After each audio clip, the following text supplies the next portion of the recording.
Hello everyone, how are you all? So today हम अपना start करेंगे new chapter of class 10th and that is forest and wildlife. So forest you know very well कि that's very important for all of us. जो wildlife resources है जैसे कि यहाँ पर लिखा है wildlife resources के बारे में, तो wildlife भी जो है बहुत ज़्यादा importance रखती है, ठीक है। wildlife है तो हमारा forest है तो हमारी wildlife है, ओके। सो बिना फॉरेस्ट के या बिना वाइल्ड लाइफ के जो है कोई भी चीज जो है मतलब कहते हैं ना इनकम्प्लीट है। वाइल्ड लाइफ के बिना रिसोर्सेस, वाइल्ड लाइफ के बिना फॉरेस्ट इनकम्प्लीट है, फॉरेस्ट के बिना वाइल्ड लाइफ इनकम्प्लीट है, ओके।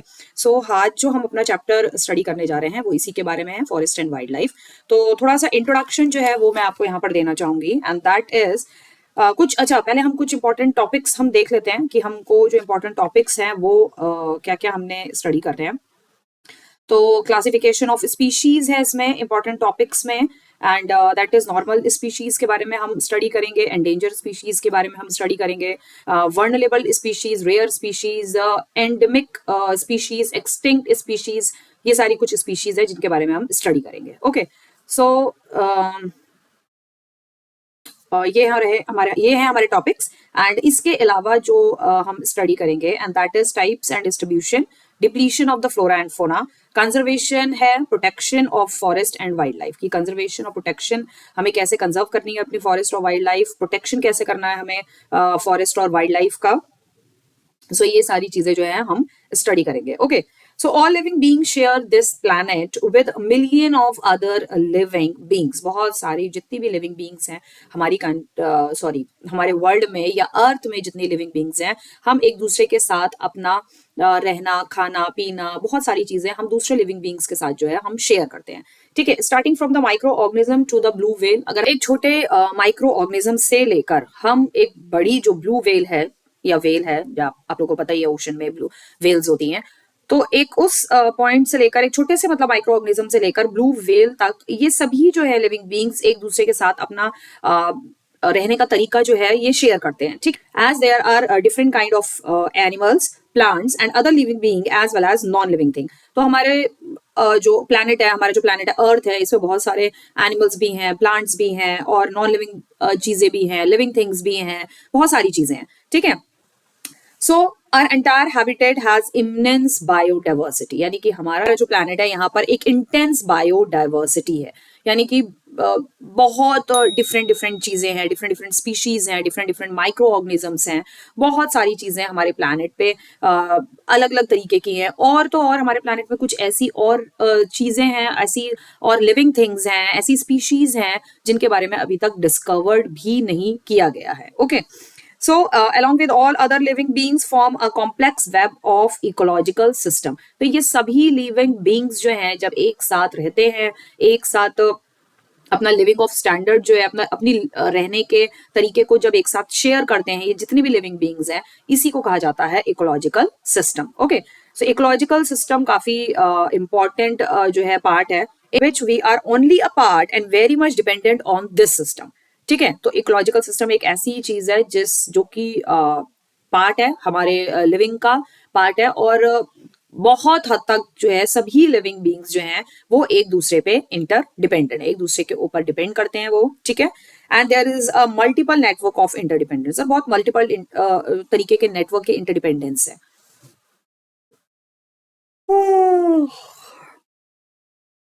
सो यहाँ क्या है, मल्टीपल इंटरडिपेंडेंस है, ठीक है। कभी कोई जो आपका एनिमल है वो लाइक कहते हैं ना कि घास पे डिपेंडेड है, अगर ग्रास ग्रो नहीं करेगी तो वो खाएगा क्या, ठीक है।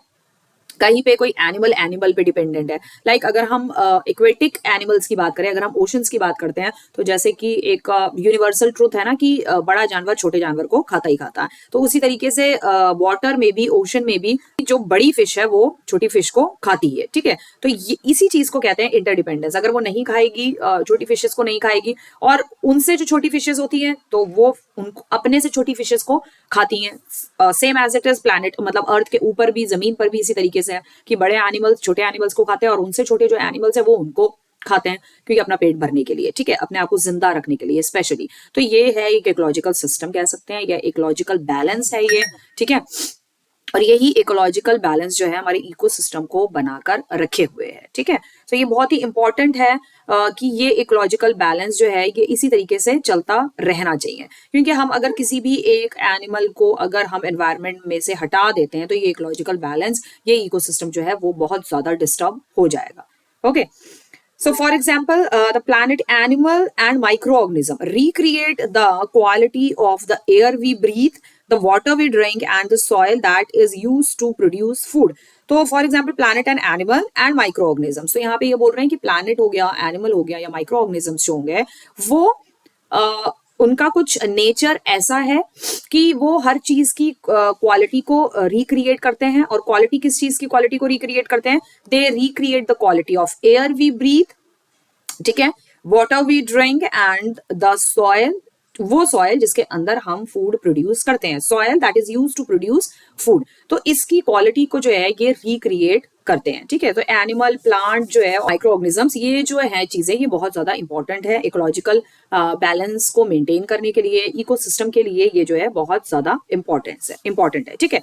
नाउ हम यहाँ पर इंडिया का कुछ फ्लोरा एंड फोना है उसके बारे में थोड़ा सा स्टडी करेंगे। India is one of the world's richest countries in term of the biological diversity. It has nearly 8% of the total number of species. जो स्पीशीज हैं हमारी कंट्री में, it has nearly 8% of the total number of species है in the world में, estimated to be 1.6 million. 1.6 million जो है all over the world की अगर हम बात करें तो 1.6 मिलियन की स्पीशीज इंडिया में पाई जाती है। Okay, and this is possible twice और thrice the number yet to be discovered. तो अभी कुछ ऐसे और भी नंबर्स हैं जो अभी डिस्कवर नहीं हुए हैं, मतलब कुछ स्पीशीज ऐसी हैं जो अभी काउंटिंग में नहीं आई है, ठीक है। तो उस वजह से जो है ये जितना काउंट हो सका है, जितना पॉसिबल हो सका है उसकी काउंटिंग की ये डाटा है। Okay,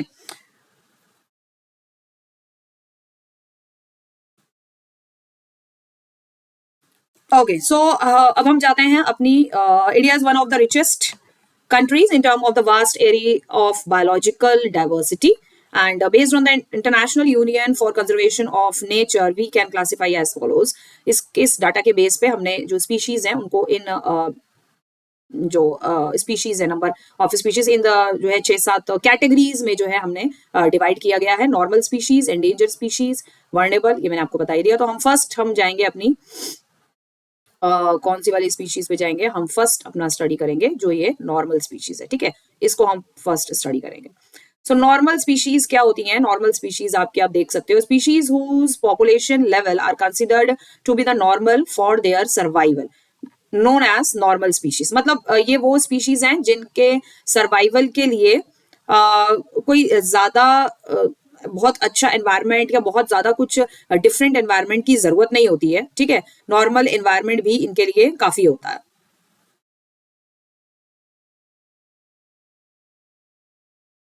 okay, whose population level are consider to be normal, जिनकी पॉपुलेशन भी जो है वो नॉर्मल हम कंसिडर करते हैं, ठीक है, जिनकी पॉपुलेशन भी नॉर्मल होती है।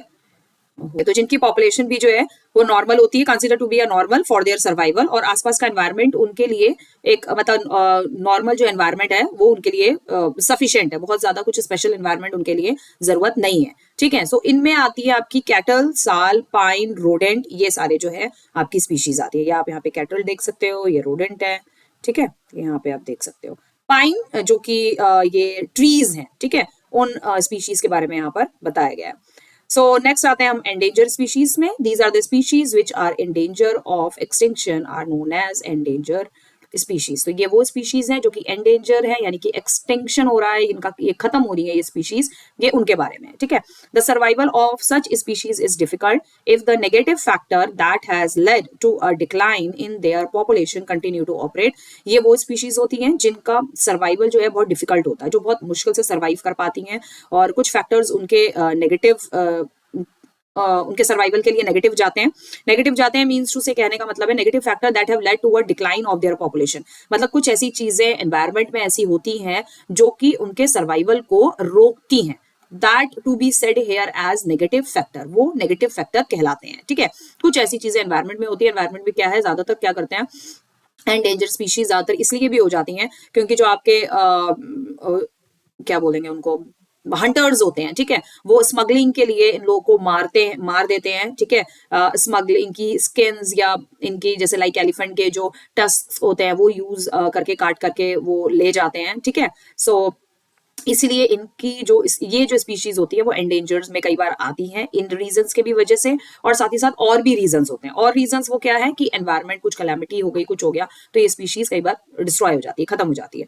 फॉर एग्जाम्पल ब्लैक बक का शिकार बहुत होता है, आप लोगों को पता है, यानी कि काला हिरन, crocodile, Indian wild ass, Indian rhino, line tailed Macau, ठीक है, ये है मकाओ आपका, ये मकाओ बंदर जिसे कहते हैं, टेल जिसकी पूंछ होती है इस बंदर की, ठीक है, तो पूंछ तो सभी बंदर की होती है वैसे, खैर एनीवेज, एंड शंघाई, ठीक है। तो ये कुछ स्पीशीज हैं जो कि एंडेंजर स्पीशीज में आती हैं, जिनको गवर्नमेंट ऑफ इंडिया ने endanger species, government of India और वर्ल्ड का अगर हम इंटरनेशनल जो मैंने अभी आपको दिखाया, जो इंटरनेशनल एनिमल्स के लिए जो वर्क करते हैं, ठीक है, international union for conservation of nature को कंजर्व करने के लिए जो सारे डाटा वगैरह कलेक्ट करते हैं इंटरनेशनल लेवल पे, ठीक है, तो उन्होंने इन स्पीशीज को एंडेंजर स्पीशीज में जो है रखा हुआ है, ठीक है। नेक्स्ट स्लाइड पर हम जाते हैं, वल्नरेबल स्पीशीज है। Vulnerable species, these are species whose population has declined from where it is likely to be endangered category in their near future if negative factor continue to open, known as vulnerable species. Vulnerable species है whose population are declined from where it is likely to be there, मतलब इनकी population decline हो रही है, धीरे धीरे कम हो रही है, उस वे में नहीं हो रही है जैसे एंडेंजर स्पीशीज के उस पर हो रही है, उस तरीके से नहीं हो रही है, लेकिन पॉपुलेशन इनकी डिक्लाइन हो रही है, ठीक है। लेकिन अगर जो नेगेटिव फैक्टर है इनकी पॉपुलेशन के डिक्लाइनेशन के जो नेगेटिव फैक्टर है, अगर वो कंटिन्यू चलते रहेंगे तो ये स्पीशीज फिर एंडेंजर, ये देखो बताया ना, it is likely to be endanger category, endanger category में इनको नियर फ्यूचर में डाला जा सकता है, एंडेंजर कैटेगरीज में इनको डाला जा सकता है अगर कुछ नेगेटिव फैक्टर्स इनके साथ बने रहे लास्ट तक। तो कौन कौन से हैं वो आपके स्पीशीज, ब्लू शीप है, एशियाटिक एलिफेंट है, गैंगटिक डॉल्फिन है, ठीक है। गैंगटिक डॉल्फिन तो बहुत ज्यादा खत्म हो रही हैं, और गैंगटिक डॉल्फिन के बारे में मैंने आपको एक और प्रीवियस चैप्टर में भी बताया था, शायद कौन सा था, आई थिंक सो ड्रेनेज वाला चैप्टर था, ड्रेनेज वाले चैप्टर में मैंने आपको गैंगटिक डॉल्फिन के बारे में बताया था, ओके। तो ये जो गैंगटिक डॉल्फिन है ये एक्सटिंक्ट इसलिए हो रही है, कुछ शिकार की वजह से, हंटिंग की वजह से भी, और कुछ क्योंकि जो गैंगटिक यानी गंगा के रीजन में ये पाई जाती है, तो वहां पर जो गंगा का पानी जो गंदा हो रहा है जिस तरीके से, उस वजह से भी ये जो फिश है वो वर्नरेबल स्पीशीज में है, और अगर वो कंटिन्यू रहा तो मे बी इन फ्यूचर ये एंडेंजर स्पीशीज में भी आ सकती है, ओके इसको डाला जा सकता है, कैटेगरी में डाला जा सकता है। Next is the rare species, species with small population may move in the endanger, वो स्पीशीज, मैं जूम कर देती हूँ आपको दिख नहीं रहा होगा, species with a small population may move into endanger, मतलब वो स्पीशीज जो कि पहले से ही जिनकी पॉपुलेशन बहुत कम है और नियर बाय फ्यूचर में अगर कुछ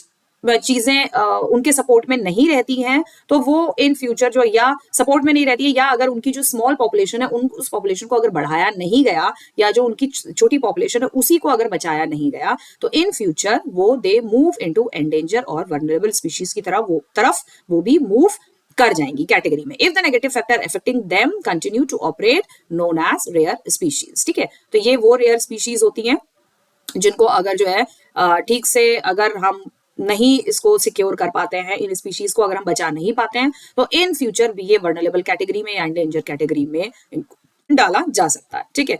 सो उसमें से आपके Himalayan brown bear, wild Asiatic buffalo, desert fox and hornbill, ठीक है, ये हैं कुछ आपकी एंडेंजर स्पीशीज के एनिमल, ठीक है, जो यहाँ पे आपको बताए हुए हैं।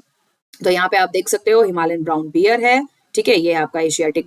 हम अपने आते हैं नेक्स्ट स्पीशीज की तरफ, ये है हमारी endemic species. Now endemic species क्या होता है? Now these are the species which are only found in some particular areas, usually isolated by natural और जोग्राफिकल बैरियर्स, ओके। सो ये वो स्पीशीज होती हैं जहां पर किसी भी तरीके का कुछ स्पेशल जगह या स्पेशल प्लेसेस पे ये स्पीशीज पाई जाती हैं, ओके। और यहाँ पर जो ये मतलब एक पर्टिकुलर एरिया में है एंड यूजुअली आइसोलेटेड, जैसे बेसिकली ये आइसोलेटेड वाली एरियाज हैं जहां पर ह्यूमन की तो बात बहुत दूर की है, नेचर का भी किसी तरीके का कोई इंटरफेरेंस या जोग्राफिकल कोई बैरियर नहीं है, नोन एज एंडेमिक स्पीशीज, मतलब नेचर भी उस पर्टिकुलर प्लेस को या उस पर्टिकुलर जगह को बहुत ही कम डिस्टर्ब करता है, आप ये कह सकते हैं यहाँ पे, ठीक है। तो ये वो उन स्पीशीज में, उन कैटेगरी की स्पीशीज में आती हैं ये वाली species, and these are Andaman चील, ओके 1 मिनट।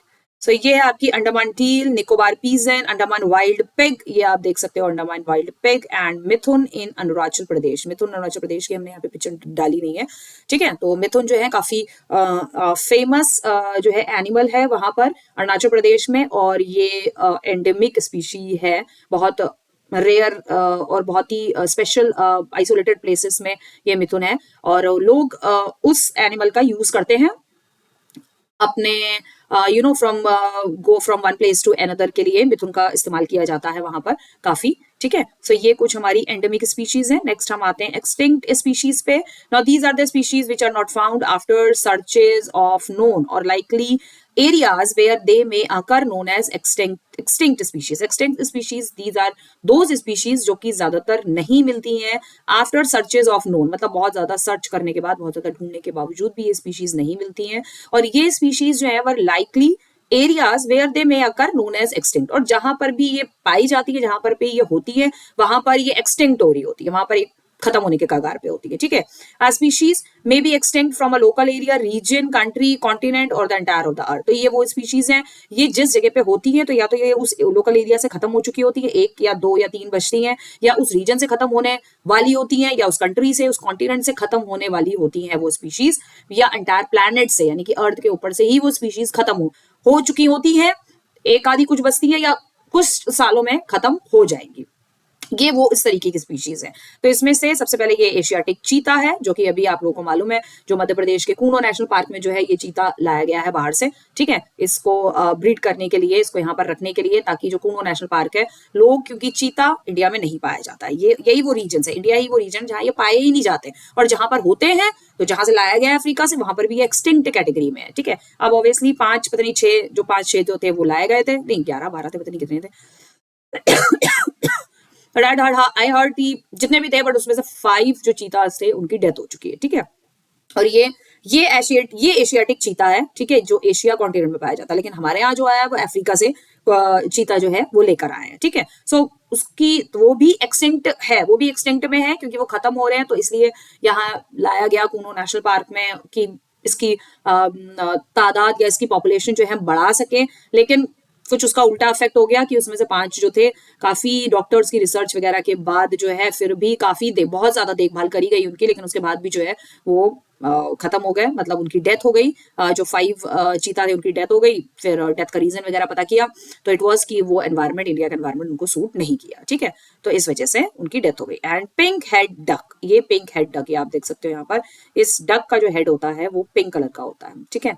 तो ये बहुत ही रेयर है, ये इस तरीके की खत्म है ये डक, जहां पाई जाती है वहां पर एक आधी या कुछ होंगी तो होंगी, अदरवाइज ये बहुत नहीं देखने को मिलती हैं। ये नेगेटिव फैक्टर्स, जैसे कि मैंने आपको पहले ही बताया था, कुछ नेगेटिव फैक्टर्स जो है वो हमारे ह्यूमन के ही हैं, हंटिंग एंड पोचिंग वगैरह जो है, तो ये मैंने पहले ही आपको बताया था, तो आप यहाँ पे देख सकते हो। The negative factor that causes fearful depletion of the flora and fauna are the following. सबसे पहले आपका हंटिंग एंड पोचिंग आता है, फिर नेचुरल कैलेमिटी कई बार होती है ऐसी, जिसकी वजह से ये पूरी की पूरी, कई बार ऐसा होता है स्पीशीज खत्म हो जाती है नेचुरल कैलेमिटी की वजह से, जैसे कि अर्थ पर ये कहा जाता है कि अर्थ प्लैनेट पर according to the research, geographers और साइंटिस्ट की रिसर्च के अकॉर्डिंग मैं आपको ये बता रही हूँ कि ये माना जाता है कि अर्थ पर जब डायनासोर्स थे तब अर्थ पर जो है एक बहुत बड़ा कॉमेट जो है, बहुत ही बड़ा, जिस अर्थ के जिस पार्ट में डायनासोर्स रहते थे उस जगह पर जो है बहुत बड़ा कॉमेट आके अर्थ से टकराया था, जिसकी वजह से पूरे डायनासोर्स वहां से खत्म हो चुके थे, तो मर गए थे, खत्म हो गए, पूरे डेथ हो गई, सारे के सारे स्पीशीज डायनासोर की खत्म हो गई। तो उसके इसीलिए, क्योंकि हड्डियां कभी गलती नहीं है, खराब नहीं होती है, सड़ती नहीं है, कुछ नहीं होता, तो वो हड्डियां जो थी वो जमीन के हजारों किलोमीटर नीचे अंदर जो है वो दफन हो गई, ठीक है। फिर डिस्कवरी हुई, बहुत सारा कुछ खुदाई हुई, ये हुआ, क्योंकि मिलियन ऑफ ईयर्स के बाद तो जो हड्डियां हैं, जो रिमेन्स होते हैं एनिमल्स, ह्यूमन या ट्रीज वगैरह के जो रिमेन्स होते हैं, वो इट कन्वर्टेड इनटू कोल और डिफरेंट मिनरल्स। लेकिन कुछ ऐसी थी जिनको मिलियन ऑफ ईयर्स शायद नहीं हुए थे, तो वहां पर कहीं कहीं पे डायनासोर्स की जो बोन्स थी वो पूरी की पूरी डायनासोर्स की बोन्स जो है वो पाई गई, मिली, तो उससे पता लगा कि हाँ भाई डायनासोर्स नाम के कुछ एनिमल जो हमारी अर्थ जो हमारी अर्थ है उस पर कभी रहा करते थे, ठीक है। तो ये थी नेचुरल कैलामिटी। सॉइल इरोजन भी फैक्टर होता है कई बार, बहुत सारी ये स्पीशीज के खत्म होने का रीजन होता है। Deforestation and expansion of agriculture land, mining and excavation work के वजह से भी होता है, ग्लोबल वार्मिंग एंड पॉल्यूशन, ये बहुत ही ज्यादा मोस्ट इंपॉर्टेंट फैक्टर है, नेगेटिव फैक्टर, जिसकी वजह से कई बार बहुत सारी इंपॉर्टेंट और स्पेशल स्पीशीज जो है एनिमल की या प्लांट की, वेजिटेशन की, वाइल्ड लाइफ की, जो खत्म हो जाती है अर्थ से। Industrialisation and urbanisation is also one of the most important factor for extinction of the wild life resources and forest resources, animals and also the जो प्लांट्स की जो स्पीशीज हैं, ट्रीज की जो स्पीशीज हैं, वो भी industrialisation, urbanisation, global warming, pollution, ये बहुत मोस्ट इंपॉर्टेंट, ये 4 फैक्टर्स हैं जिसकी वजह से हमारी प्लांट की स्पीशीज भी जो है पूरी तरीके से खत्म हो सकती है अर्थ पर से। ओके, तो ये हमारे कुछ नेगेटिव फैक्टर थे। Soil erosion also, you know कि सॉइल इरोड होगी तो वहां पे जो रेप्टाइल्स होंगे, रेप्टाइल्स में भी कई ऐसी स्पीशीज होती हैं जो खत्म होने होती हैं, लाइक स्नेक हो गया, और भी डिफरेंट टाइप के रेप्टाइल्स हैं, ठीक है, तो सॉइल इरोजन की वजह से कई बार खत्म हो जाती हैं इस तरीके की स्पीशीज। नेक्स्ट हमारा है loss of cultural diversity. Destruction of the forest and the wild life is not just a biological issue. Forest का डिस्ट्रक्शन वगैरह हो रहा है तो ये एक बायोलॉजिकल इशू ही, हम इसे नहीं कह सकते हैं कि ये एक बायोलॉजिकल इशू, बायोलॉजिकल इशू ही नहीं है, साथ ही साथ मतलब कि biological issue in the sense to say कि सिर्फ फॉरेस्ट ही लॉस नहीं हो रहे हैं या वाइल्ड लाइफ ही लॉस नहीं हो रही है, लेकिन इसके साथ साथ और भी बहुत सारी चीजें हैं, लाइक जो डिफरेंट ट्राइब्स है हमारी जंगलों में रहती है, फॉरेस्ट में रहती है, अलग तरीके का उनका कल्चर है, अलग तरीके का उनका खाना पीना है, ये सारी चीजें भी जंगलों के कटने के वजह से ये सारी चीजें भी खत्म होती जा रही हैं, ठीक है। सो अभी रिसेंटली जो है एक मैंने कहीं पर भी एक रिसेंट वीडियो देखा तो वहां पर कुछ सैवान के जंगल हैं, तो उनको जो है कुछ गवर्नमेंट इज प्लानिंग टू शायद उसको काटने वाटने की कुछ प्लानिंग वहां पर चल रही है, ठीक है। तो जिसके वजह से क्या है कि वहाँ के लोग बहुत ज्यादा परेशान हैं और वो लोग ने जो है पेड़ों को, फॉरेस्ट को बचाने के लिए, वहाँ की वाइल्ड लाइफ, वहाँ के एनिमल्स को बचाने के लिए सेम एज इट इज उस तरीके का रोल प्ले किया है। लाइक चिपको मूवमेंट में लोग जो थे पेड़ से चिपक गए थे, तो कुछ उनकी पिक्चर्स वगैरह जो है न्यूज़पेपर में भी आई हैं, फेसबुक वगैरह पे भी उनकी पिक्चर्स जो है आई है, कुछ वीडियोस वगैरह भी आए हैं, तो मैंने अभी रिसेंट देखा। So there are many forest depend communities, बहुत सारी ऐसी लाइक कल्चरल डाइवर्सिटी की क्योंकि हम बात कर रहे हैं, तो बहुत सारी ट्राइब्स हैं, बहुत सारे पीपल्स हैं जो कि जो है आपके यहाँ पर रहते हैं, आपके जंगलों में रहते हैं, और बिना मतलब फॉरेस्ट के बिना उनकी लाइफ कह सकते हैं आपकी अधूरी है। जैसे हम जो है हम मतलब we kind of people specially, मतलब मीन्स टू से जो अर्बन पीपल्स हैं, हम लोग सिटीज में रहते हैं, तो अगर सिटी में हमें आज के टाइम पे जो हमारी जरूरत की चीजें हैं, जो हमारी नीड्स हैं, अगर वो फैसिलिटीज, अगर वो नीड्स हमारी पूरी नहीं होती हैं तो हाउ कैन वी सर्वाइव, ठीक है। लाइक वाटर है, सैनिटेशन है, और सप्लाई ऑफ इलेक्ट्रिसिटी है, सप्लाई ऑफ वाटर है, सप्लाई ऑफ गैस है, आजकल गैस पाइपलाइन आ गई है, बहुत सारे घरों में गैस पाइपलाइन का सिस्टम हो गया है, तो ये सारी चीजें अगर हमें मिलना बंद हो जाएंगी, जो हमारी फैसिलिटीज हैं, हमारी सुविधाएं हैं, हमारी नीड्स हैं, तो how can we survive in urban places, how can we survive in cities, ठीक है। सो इसी तरीके से बहुत सारी कम्युनिटीज हैं जो कि टोटली फॉरेस्ट या विलेज या गांव पे या फॉरेस्ट पे, स्पेशली क्योंकि we are talking about forest, तो फॉरेस्ट पे जो बहुत सारी कम्युनिटी है टोटली फॉरेस्ट पे डिपेंड करती है, ठीक है।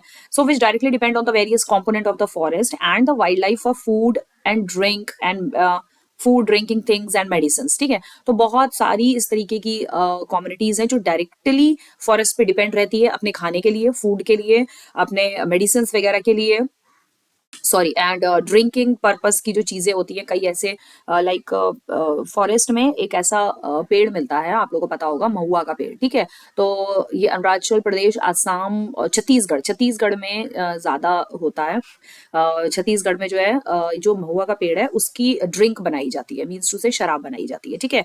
और ये माना जाता है वहां का, और वो जो बनाई जाती है वो भी वहां के ट्राइबल लोग बनाते हैं, छत्तीसगढ़ के सिटी में रहने वाले, शहर में रहने वाले लोग नहीं बनाते हैं। जो वहाँ की ट्राइबल कम्युनिटी है जो फॉरेस्ट में रहती है, वही उन महुआ के पेड़ से जो फूल होते हैं उनके, या पत्तियां होती है, फूल होते हैं शायद, तो उनमें से रस निकाल के वो ड्रिंकिंग पर्पज के लिए जो है यूज करी जाती है, ठीक है। उससे शराब बनती है एंड सप्लाई होती है अलग अलग प्लेसेस पे, इंडिया के अलग अलग जगहों पर उसका एक्सपोर्ट होता है, इंडिया से बाहर उसका एक्सपोर्ट होता है, ये सारी चीजें, ठीक है। सो जब वो ये सारी चीजें निकालते हैं, और बहुत सारी ऐसी हर्ब्स हैं जो यूज में आते हैं, बाहर एक्सपोर्ट होता है, तो इससे उनको भी जो है इस चीज से अर्निंग भी हो जाती है, ठीक है, और वो अपना भी भैया अपनी जो डेली नीड है वो भी उसको भी वो पूरा करते हैं, ठीक है।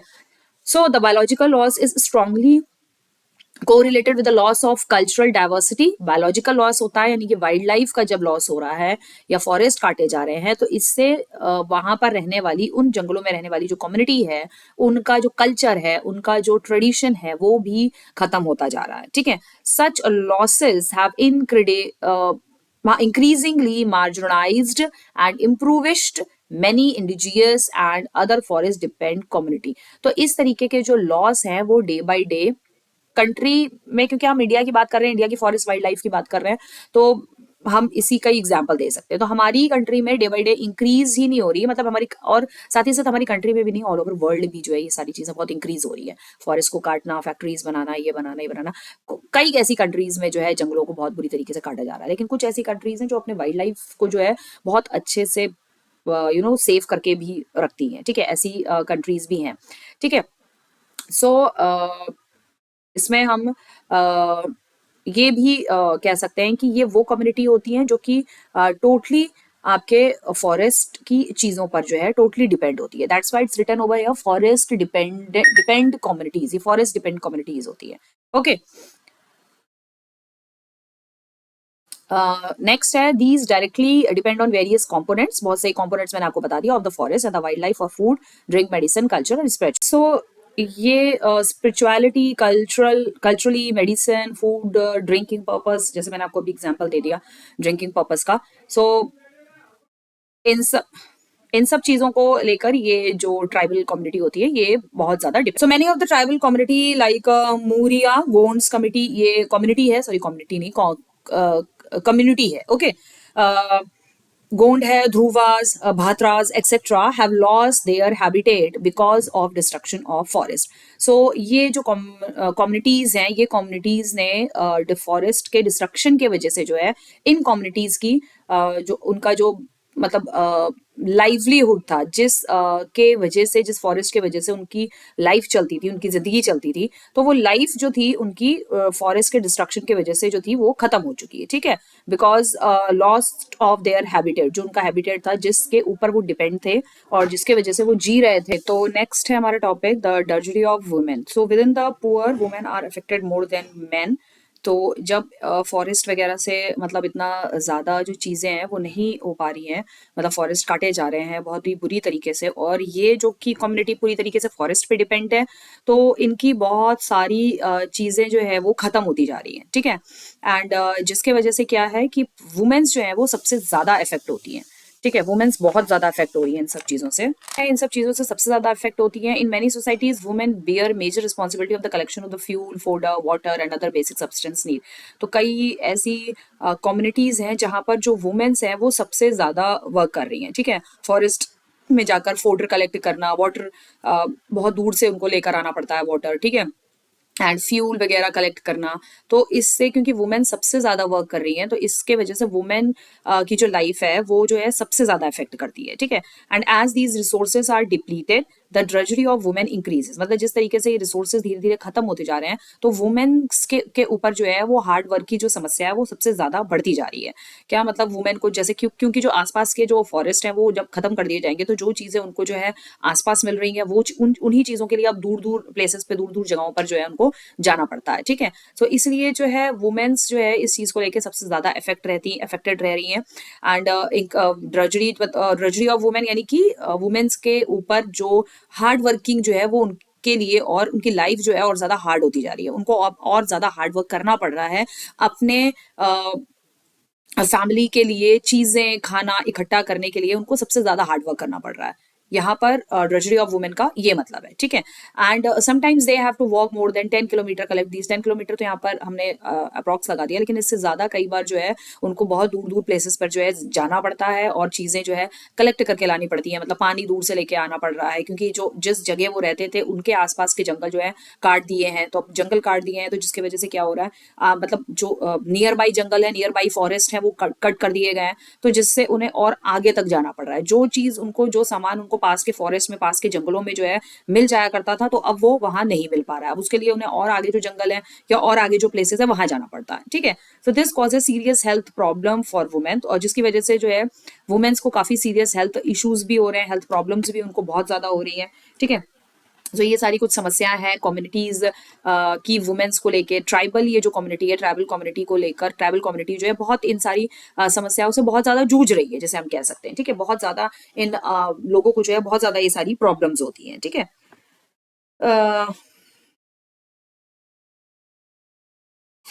So it increases negligence of home. Home क्योंकि वो बाहर का ही सारा करती हुई रह जाती हैं, तो घर पर जो है वो टेक केयर नहीं कर पा रही है, घर का काम नहीं कर पा रही है, घर की चीजें नहीं संभाल पा रही हैं, एंड चिल्ड्रंस बच्चों को नहीं संभाल पा रही हैं, because of the increase hours of work, क्योंकि उनके बाहर काम करने के जो घंटे हैं वो फॉरेस्ट कट होने की वजह से जो बाहर का काम, वो ज्यादा घंटों तक अब वो घर से बाहर रहती हैं, ज्यादा घंटों तक उन्हें दूर दूर से पानी लाना पड़ता है, दूर दूर से उन्हें फोडर, फ्यूल, लकड़ियां कलेक्ट करनी पड़ती हैं, जिससे कि वो लकड़ियों से वो चूल्हा जलाएंगी, फिर उनका खाना बनेगा, बहुत सारी चीजें हैं, बहुत इन बेचारी कम्युनिटीज के लिए जो है बहुत सारी समस्या होती है, ठीक है। Work for which often has serious social implications, और ये इस तरीके का ये काम इनका ऐसा है जिसके लिए जिसमें इनको मतलब फ्यूचर में बहुत ज्यादा कई सीरियस इम्प्लीकेशंस हो सकते हैं इनके लिए, ठीक है। सो ये है ड्रेजरी ऑफ वुमेन की वुमेन्स पर इन फॉरेस्ट के कटने का वुमेन्स पर जो है वो क्या इफेक्ट पड़ता है। ओके, नेक्स्ट स्लाइड पे अगर हम जाते हैं, so conservation of forest and wildlife है हमारा टॉपिक, जो कि बहुत ज्यादा इंपॉर्टेंट है। Conservation of wildlife and forest and wildlife, हमें कैसे करना है conservation of forest wildlife, किस तरीके से होगा, ठीक है, इन सब चीजों के बारे में है। तो conservation of forest and wildlife है प्रिजर्व द इकोलॉजिकल डाइवर्सिटी, कुछ मेन पॉइंट्स है, कुछ इंपॉर्टेंट पॉइंट्स है, मेन पॉइंट्स मैं आपको बता रही हूँ। प्रिजर्व द इकोलॉजिकल डाइवर्सिटी को हमें प्रिजर्व करके रखना है। प्रिजर्व द जेनेटिक डाइवर्सिटी, जो जेनेटिक डाइवर्सिटी जैसे कि यहाँ पे लिखा हुआ है आप देख सकते हो, प्रिजर्विंग द इकोलॉजिकल डाइवर्सिटी, ठीक है। और जेनेटिक डाइवर्सिटी जो है, जेनेटिक डाइवर्सिटी को हमें प्रिजर्व करें, genetic diversity of plant and animals को हमें, यानी कि जो पहले से ट्रेडिशनल जेनेटिक चीजें प्लांट और एनिमल की जो है जो चलती हुई आ रही हैं उनको हमें सेव करके रखना है, ठीक है। Preserve of a life support system, ठीक है, जो हमारा जो लाइफ सपोर्ट सिस्टम है, ये लिखा हुआ है और लाइफ सपोर्ट सिस्टम, हमारा लाइफ सपोर्ट सिस्टम क्या है, हमारा लाइफ सपोर्ट सिस्टम है वाटर, एयर एंड सॉइल। तो वाटर, एयर और सॉइल ये हमारा लाइफ सपोर्ट सिस्टम है, बट ऑब्वियसली क्योंकि वाटर, सॉइल और एयर के बिना वी कांट लिव, हम नहीं रह सकते, इन तीन जो इंपॉर्टेंट जो चीजें हैं इसके बिना हम नहीं रह सकते, ये हमारा लाइफ सपोर्टिंग सिस्टम है, इसके बिना हम बिल्कुल नहीं रह सकते हैं, ठीक है। सो ये कुछ इंपॉर्टेंट चीजें हैं कंजर्वेशन ऑफ फॉरेस्ट और वाइल्ड लाइफ को लेके। In the background of the rapid decline in wild life population and the forestry has became essential. तो कंजर्वेशन, बैकग्राउंड में हमें कंजर्वेशन फॉरेस्ट का, वाइल्ड लाइफ की पॉपुलेशन को भी हमें कंजर्व करके रखना है। Advantage of conserving the natural resources को अगर हम कंजर्व करके रखेंगे तो उसके ये सारे एडवांटेज होंगे, ठीक है, ये जो हमने आपको अभी बताया ये सारे उसके जो है एडवांटेज है।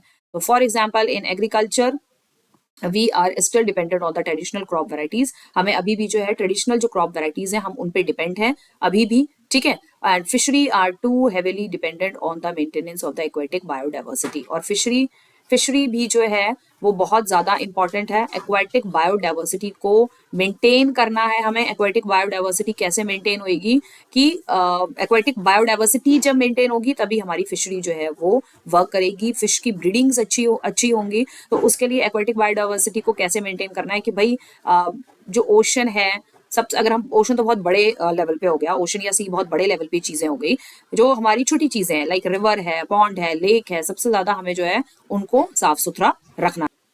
नेक्स्ट ये सारी चीजें, ये हो गया हमारा conservation of forest and wild life.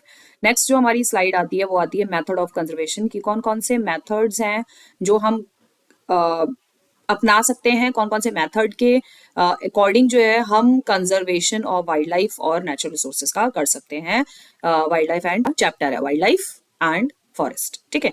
सो यहाँ पे मैं आपको, क्योंकि यहाँ थोड़ा छोटा है ये, तो मैं आपको थोड़ा जूम करके दिखा देती हूँ कि किस किस चीजों के बारे में यहाँ पे बात हो रही है। कि the Indian wild life protection act, Indian wild life protection act है हमारा। अब उस Indian wild life protection act के अकॉर्डिंग क्या कहा गया है कि एक्ट वाज इम्प्लीमेंटेड इन 1972। अब भाई जब देख लिया बहुत सारी चीजें जो है भाई ठीक नहीं हो रही हैं और फॉरेस्ट बहुत ज्यादा काटे जा रहे हैं, और और साथ ही साथ ब्रिटिशर्स के टाइम पर भी बहुत सारे फॉरेस्ट वगैरह जो थे वो कट किए गए। फॉर ब्रिटिशर्स ने भी जो है अपना मतलब फुल जो है यूज किया फॉरेस्ट, यहाँ से हमारे यहाँ से काट के लेके गए, टिम्बर्स लेके गए, रेलवे लाइन, ट्रैक्स, और अपने वहाँ यूके में, ब्रिटेन में उन्होंने काफी जो है चीजों को यूज किया, फ्यूल, फोडर, हमारे फर्नीचर्स के लिए यूज किया, और भी बहुत सारी चीजों के लिए यूज किया। ठीक है, तो देश आजाद हुआ। देश आजाद होने के कई सालों तक तो मतलब कटिंग ऑफ फॉरेस्ट जो है धीरे धीरे चलता रहा, क्योंकि डेवलपमेंट बहुत तेजी से करना था। कुछ टाइम तक तो ये लोग थोड़ा मतलब शांत तरीके से रहे, लेकिन बाद में उसके बाद जाकर जो है बहुत सारी और प्रॉब्लम्स जो है वो आने लग गई। ठीक है, अब प्रॉब्लम्स क्या आने लग गई कि जब प्रॉब्लम्स आने लग गई बहुत सारी, तो फिर कटिंग ऑफ ट्रीज वगैरह होने लग गया। कटिंग ऑफ ट्रीज हुआ तो जिसकी वजह से क्या है कि भाई अब गवर्नमेंट को भी कुछ चीजों के लिए, डेवलपमेंट के लिए एरिया चाहिए, जगह चाहिए, फैक्ट्रीज वगैरह सेटअप करनी, भाई आपको डेवलपमेंट भी चाहिए, आपको स्कूल कॉलेजेस भी चाहिए, सारी चीजें चाहिए। ठीक है, तो इसलिए जो है लैंड चाहिए गवर्नमेंट को। अब भाई जब लैंड चाहिए गवर्नमेंट को, तो वहां पे जो कम्युनिटीज बहुत सालों से, बरसों से जो रह रही है, उसके लिए ये जो थी एक बहुत बड़ी प्रॉब्लम थी। ठीक है, सो नाइन्थ के होते होते होते होते ये सारी चीजें, प्रॉब्लम्स कई सालों तक चलते चलते 1972 में जो है एक वाइल्ड लाइफ प्रोटेक्शन एक्ट जो है गवर्नमेंट ने फिर स्टार्ट किया, कि मतलब कुछ लिमिटेशंस हैं, और उन लिमिटेशंस के अकॉर्डिंग ही जो है फॉरेस्ट को कट किया जाएगा, या फॉरेस्ट को यूज में लाया जाएगा, वहां के फॉरेस्ट के ट्रीज जो है यूज में लाए जाएंगे। कुछ लिमिट्स उसके लिए रख दी गई। ठीक है, ठीक है, इस एक्ट के अकॉर्डिंग। अब वो लिमिट्स क्या थी वो हम आगे देखते हैं। That with various provisions of protecting protection habitat. एक मिनट, मैं इसको इरेज कर देती हूँ।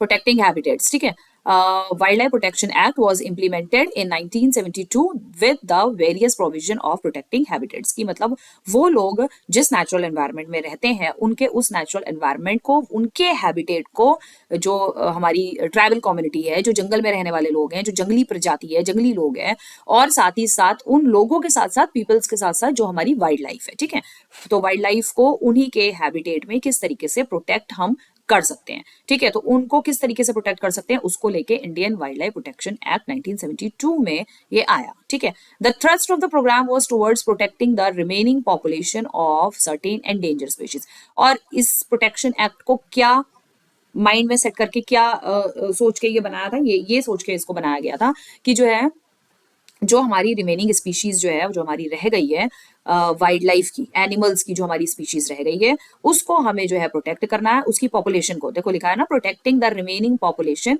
जो रिमेनिंग पॉपुलेशन है सर्टेन एंडेंजर स्पीशीज। ठीक है, तो कुछ एंडेंजर स्पीशीज जो थी उनको बचाने के लिए। ठीक है, तो ये कहाँ गई, endangered species by banning hunting and giving legal protection to their habitat and restricting trade in wildlife। ठीक है, तो वो जो स्पेशल हमारी कुछ वाइल्ड लाइफ स्पीशीज हैं, उनको मारने से बैन कर दिया गया, हंटिंग के लिए टोटली बैन कर दिया गया, गिव लीगल प्रोटेक्शन, उनको लीगल प्रोटेक्शन दिया गया। ये मीन्स टू से लीगल प्रोटेक्शन, यानी कि अगर कोई भी हमारी उन वाइल्ड लाइफ को मारेगा या कुछ भी इस तरीके का करेगा, तो जो है उसके ऊपर लीगल कार्रवाई करेगी। कानूनी तौर पे वो गैर कानूनी है। ठीक है, अकॉर्डिंग टू द लॉ वो गैर कानूनी है, इलीगल है अगर कोई भी वाइल्ड लाइफ को हंट करेगा। हंटिंग, पोचिंग, ये सारी चीजें जो थी, ठीक है, बैन हो गई। ओके, ये सारा कुछ था। Protection of their habitats and restricted trade in wild life. अच्छा, वाइल्ड लाइफ का ट्रेड भी होता था, एनिमल्स को ट्रेड के लिए भी यूज किया जाता था। ठीक है, तो जब ट्रेड के लिए यूज किया जाता था, तो इसलिए ट्रेडिंग, वाइल्ड लाइफ की ट्रेडिंग करना, यानी कि एनिमल्स के जो स्किन है वो निकाल के उसका ट्रेड किया जाता था, या जो एलिफेंट है, स्पेशली एलिफेंट के जो टस्क हैं वो काट के उनकी ज्वेलरीज वगैरह बनाई जाती थी, साथ ही साथ उनको भी जो है बेचा वगैरह जाता था। ठीक है, तो ये सारी चीजों पर भी जो है बैन लगा दिया गया, और जो ट्रेड था वो भी स्ट्रिक्टली खत्म कर दिया गया। ट्रेड भी जो है किसी भी चीज का, एनिमल की भी किसी भी चीज का ट्रेड जो है वो नहीं किया जाए। सो नेक्स्ट है, subsequently central and many state governments establish national park and wild life sanctuary. So बहुत सारे इसी को चलते जो है, बहुत सारी जो आपकी गवर्नमेंट है, स्टेट की गवर्नमेंट है, उन्होंने कुछ पर्टिकुलर जो फॉरेस्ट का एरिया है उसको वाइल्ड लाइफ सेंचुरी और नेशनल पार्क जो है बना दिया गया है, या हम कह सकते हैं उसे घोषित कर दिया गया है, या डिक्लेयर कर दिया गया है।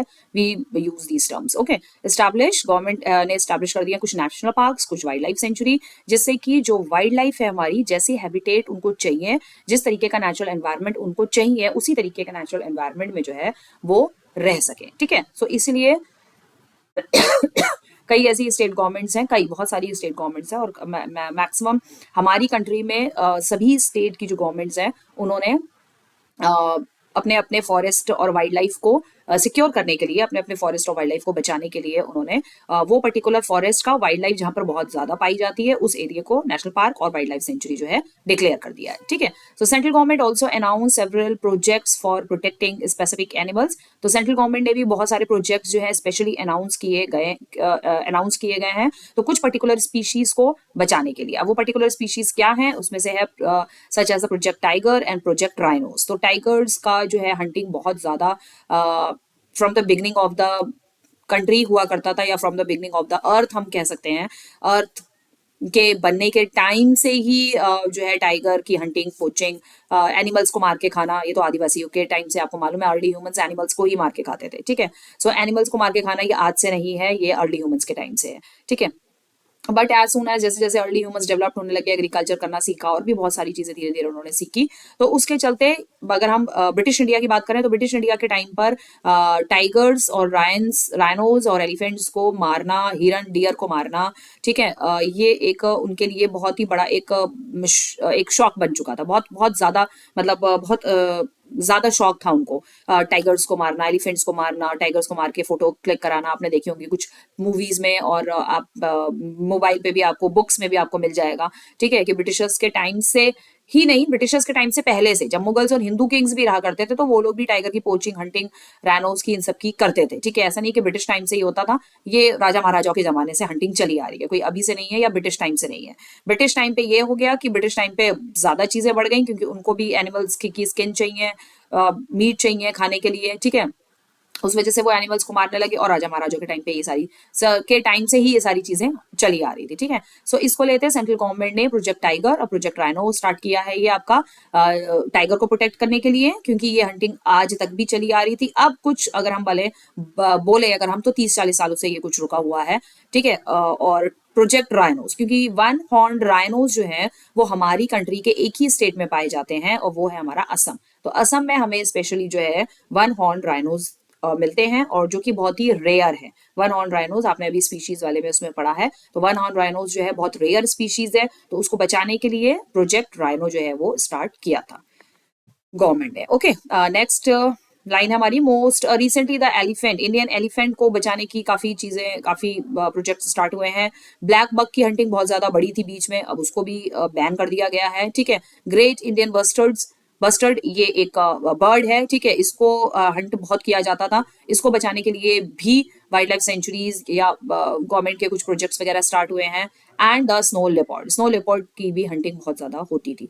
तो ये कुछ 4-5 स्पीशीज हैं जिनके लिए गवर्नमेंट बहुत वर्क कर रही है। अभी मोस्ट रिसेंटली इन 4 स्पीशीज को बचाने के लिए गवर्नमेंट ने जो है कुछ प्रोजेक्ट्स, कुछ वर्क्स जो है वो स्टार्ट किए हैं, ठीक है।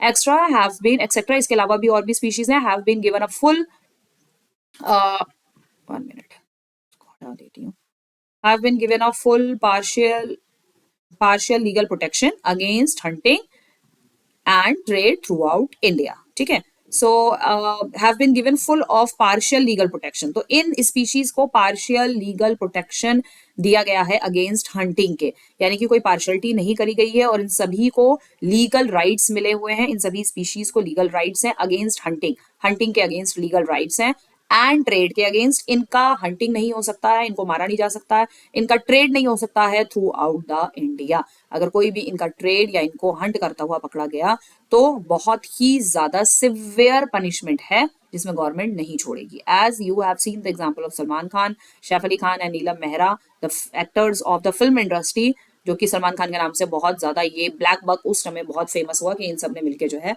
काले हिरन का जो है वो शिकार किया था, ठीक है। और वो तब उन लोगों ने काले हिरन का शिकार किया था कि जिस टाइम पर गवर्नमेंट की तरफ से ये काले हिरन को मारना बहुत ही ज्यादा गैर कानूनी था और बहुत ही सिवियर पनिशमेंट थी। तो ऑब्वियसली सी बात है कि इसमें से अगर बचना है तो इनको पैसा पेमेंट भी करना पड़ेगा। और जहां पर, जिस जगह पर, राजस्थान में जिस जगह पर ब्लैक बक को मारा गया था, वहां की जो कम्युनिटी थी वो ब्लैक बक को प्रोटेक्ट करती थी, क्योंकि ब्लैक बक एंडेंजर स्पीशीज है, बहुत ही रेयर पाई जाती है, काला हिरन, और काले हिरन का शिकार किया। तो उन कम्युनिटी ने क्योंकि गवर्नमेंट को तो, सेंट्रल गवर्नमेंट को तो ऐसा नहीं पता लग पाता, उन कम्युनिटी ने जो है इन सारे एक्टर्स के अगेंस्ट में जो है FIR फाइल करी थी। तो ये केस सालों तक चलता रहा और कई पैसा इन सभी एक्टर्स ने बहुत पैसा दिया, उन कम्युनिटीज को भी पैसा दिया, लेकिन उनकी डिमांड यही थी कि इन्होंने हमारी कम्युनिटी, जिस कम्युनिटी को, जिस एनिमल कम्युनिटी को हम बचाना चाहते हैं, उस एनिमल कम्युनिटी को, एनिमल को इन्होंने जो है हमारी एक रेयर स्पीशीज को जो है मारा है। उस कम्युनिटी की ये डिमांड थी, तो हमें इसका मुआवजा चाहिए, इसके लिए आपको पनिशमेंट मिलेगी मिलेगी।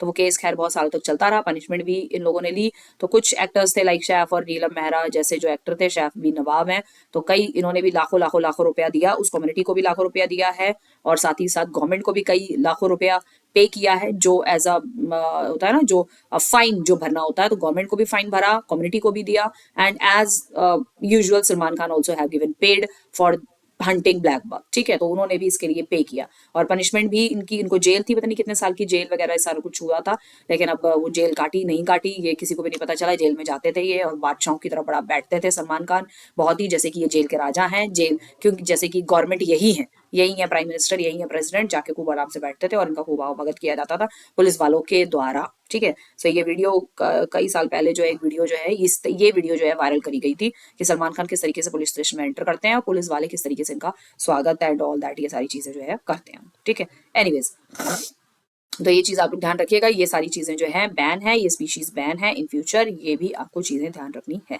ठीक है। तो ये हो गया हमारे मेथड ऑफ कंजर्वेशन, किस तरीके से हम जो है अपने जो वाइल्ड लाइफ है उनको हम किस तरीके से प्रोटेक्ट कर सकते हैं, ठीक है। नेक्स्ट स्लाइड पे हम जाते हैं, जो कि हमारी है प्रोजेक्ट टाइगर के बारे में। तो प्रोजेक्ट टाइगर के बारे में कई चीजें हैं। टाइगर हमारी कंट्री से बहुत जल्दी तो नहीं कहेंगे, कई सालों से टाइगर का शिकार होता हुआ आ रहा है राजा महाराजाओं के टाइम से। तो लेकिन टाइगर मतलब वो शिकार इतना ज्यादा था, इतना ज्यादा बढ़ गया था कि टाइगर जो है हमारी कंट्री से बहुत कम हो चुके हैं। अब जब से प्रोजेक्ट टाइगर स्टार्ट किया 1972 में, 73 the authorised realised that the tiger population had dwindled. 1973 में 1972 में तो वो एक्ट पास हुआ, wild life protection act, project tigers के बाद बना, ठीक है। बहुत कम टाइगर्स रह गए थे, तो फिर प्रोजेक्ट टाइगर स्टार्ट किया ताकि इनकी जो तादाद है वो टाइगर्स की जो है वो बढ़ाई जा सके, ठीक है।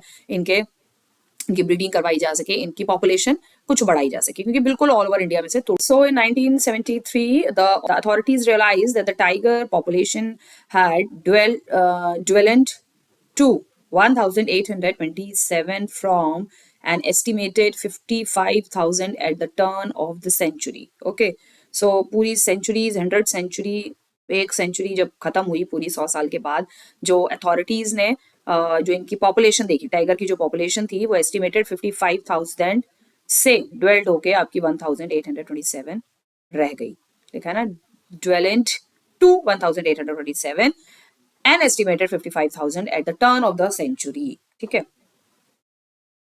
सो इतनी रह गई, फ्रॉम इतने से इतनी रह गई, ठीक है। And that is why project tiger जो है इसको स्टार्ट किया गया। The major threats to tiger population were poaching for trade. जो मेजर जो डर था टाइगर्स की पॉपुलेशन जो है वो किस वजह से खत्म होती जा रही है, वो थी पोचिंग फॉर ट्रेड, यानी कि जो टाइगर्स की जो पोचिंग होती थी, ठीक है, उनको हंट किया जाता था, उनकी खाल स्किन वगैरह यूज करी जाती थी ट्रेड के लिए, उनको बाहर बेचा जाता था पोचिंग के लिए, ठीक है, ट्रेड के लिए। ये सबसे ज्यादा डर था। श्रिंकिंग हैबिटेट, जिसकी वजह से उनकी हैबिटेट भी श्रिंक होती जा रही थी। Depletion of prey, growing human population human की पॉपुलेशन यहाँ बढ़ती जा रही थी, ये भी रीजन था। Growing of depletion of prey, tigers के लिए कोई उनका प्रे नहीं था, मतलब टाइगर्स को खाने के लिए उनका शिकार उनको नहीं मिल पा रहा था टाइगर्स को, ठीक है। अब जब उनको उनका शिकार नहीं मिल रहा है तो ये भी एक बहुत मुश्किल वाली चीज है, ठीक है, कि उनको उनका शिकार नहीं मिल रहा था, इस वजह से टाइगर खत्म होते जा रहे थे, उनको खाने को नहीं मिल रहा था ऑब्वियसली, तो वो खत्म ही होंगे। पॉपुलेशन यहाँ ह्यूमन पॉपुलेशन बहुत ज्यादा बढ़ती चली जा रही थी, और साथ ही साथ ह्यूमन पॉपुलेशन जब बढ़ रही थी तो उनके लिए प्रॉब्लम हो रही थी यही फॉरेस्ट और ये सारी चीजें जो है फॉरेस्ट वगैरह कट करी जा रही थी, ठीक है। साथ पोचिंग फॉर ट्रेड, ये हंटिंग वगैरह होती थी, ट्रेड के लिए उनका जो है इस्तेमाल किया जाता था टाइगर्स का। तो ये एक बड़ी समस्या, 2-3 समस्याएं थी ये कि जिसकी वजह से जो है टाइगर की पॉपुलेशन जो है वो खत्म होती जा रही थी, ठीक है। सो नेक्स्ट पॉइंट आता है हमारा, since India and Nepal provide habitat to about 2/3 of the surviving tigers, ठीक है। सो इंडिया और नेपाल दोनों ही कंट्री मिलके जो है करीब 2/3 टाइगर यहाँ पर सर्वाइव करते हैं। इंडिया नेपाल दोनों कंट्रीज को अगर हम मिलाते हैं, ठीक है, तो इन दोनों ही प्लेसेस में 2/3 टाइगर हमारे सर्वाइव कर रहे हैं, ठीक है। सो 2/3 tiger population in the world, मतलब पूरी वर्ल्ड के 2/3 टाइगर इंडिया और नेपाल में हमारे पाए जाते हैं. These two nation became prime target for poaching and illegal trade. तो इसीलिए ये दो कंट्री जो है पोचिंग की और इलीगल ट्रेड के लिए सबसे बड़े टारगेट जो है हंटर्स के लिए बने हुए थे, कि हंटर्स जो है और पोचर्स जो है वो ज्यादातर जो है इन्हीं दो कंट्रीज में टाइगर को हंट करने के लिए, टाइगर को मारने के लिए, और इलीगल ट्रेड यहीं से ही नेपाल और इंडिया से ही ज्यादा होता था, क्योंकि ज्यादातर टाइगर 2/3 टाइगर और पूरे वर्ल्ड के, ठीक है, पूरे वर्ल्ड के 2/3 टाइगर इंडिया और नेपाल में पाए जाते थे. ठीक है. So here government launch the project tiger, one of the well publicised wild life campaigning in the world was launch in 1973. तो 1973 में जो है आपके गवर्नमेंट ने जो है आपका प्रोजेक्ट टाइगर जो है स्टार्ट किया. Initially it showed success, starting में तो थोड़ा सक्सेस शो किया प्रोजेक्ट टाइगर ने, but in 1993 the population of the tiger had dropped to 3600. तो पॉपुलेशन, टाइगर की जो पॉपुलेशन थी वो ड्रॉप होके बाद में 3600 हो गई 1993 में. स्टार्टिंग में तो थोड़ी टाइगर्स की पॉपुलेशन बढ़ी और लोगों ने मतलब हंटिंग और पोचिंग भी क्योंकि बैन कर दी थी तो इसलिए खत्म हो गई, बंद हो गई. But population of the tiger had dropped, population जो थी वो ड्रॉप्ड हो गई 3600 तक पहुंच गई उसके 1993 के बाद. ठीक है. Now there was a 39 tiger reserve in India covering an area of 3021 and 14.14 square kilometre something का जो एरिया है, यहाँ पर इस पूरे एरिया में जो है आपका इंडिया का जो स्क्वायर किलोमीटर का एरिया, तो इसमें जो है करीब 39 टाइगर रिजर्व जो है हम इस पूरे एरिया को जो है कवर करते हैं. 39 टाइगर रिजर्व जो है गवर्नमेंट द्वारा जो है यहाँ पर बनाए गए हैं. सो ये थे हमारे प्रोजेक्ट टाइगर की डिटेल. तो if the question comes about the project tiger, कैसे स्टार्ट हुआ, किस तरीके से स्टार्ट हुआ, कैसे सक्सेस हुआ, क्या क्या चीजें इसमें हुई, तो आप यहाँ पर इसको जो है ये प्रोजेक्ट टाइगर का ये जो है आप एक्सप्लेन कर सकते हैं. और दैट्स वाई 5 मार्क्स का क्वेश्चन आएगा ज्यादा या 6 मार्क्स का, तो आप इसमें मैंने इसलिए 1 2 3 4 5 6 इसमें जो है पॉइंट्स डाले हुए हैं.